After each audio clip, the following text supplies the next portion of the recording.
slip ay lalaman, iwasan ibabalik na overnight.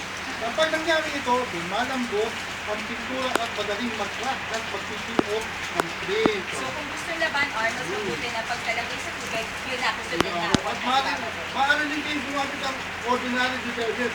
Maaari ito sustain, ngunit iwasan ibabad ng nakalay. Correct. And now, ang sabi nila, second tip natin, ng mga kapuso, huwag daw tayo gagamit ng bleach sa ating mga shirts, lalo na kapag ito ay may print. Tulad dito, nasa harapan natin. So, try ko ha, kasi ganito ko yung magiging effect niya.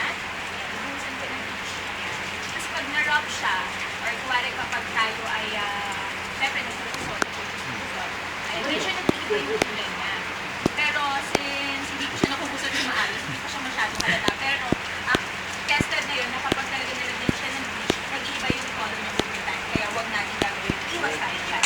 Now, sa ating third tip, mga kapuso, ayan, kapag tayo ay nagpa-plansya ng mga t-shirts, mas mainam daw kung hindi mismo yung plansya ay ilalapat doon sa mga prints. Or, alam mo kung bakit? Kasi kung napapansin mo, ito nga parang may pagka-damage na side nito ng shirt, actually, yung ating producer, nilagyan yan kanina ng plansya. So, ayan, medyo nasira siya. So, ganyan yung magiging itsura niya kapag tinamaan ng mainit na plansya yung ating mga t-shirts. So, ang dapat gawin, plansyahin ito on reverse. So, kailangan balikan muna ang t-shirt.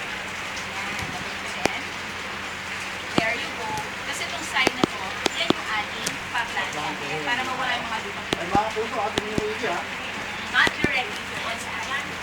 And syempre, ang ating huling tip for today, sabi nila kapag ito ay syempre sasampay natin yan, di ba? Lalagyan natin yan sa mga sampayan. Siguraduhin na kapag ito ay kukunin na mula sa sampayan, ito ay tuyong na. Kasi ang tendency daw, kapag ito ay medyo basa pa, tapos sinupilan natin doon, ay hindi ito yung mga yan. Baka may amoy yan. Correct.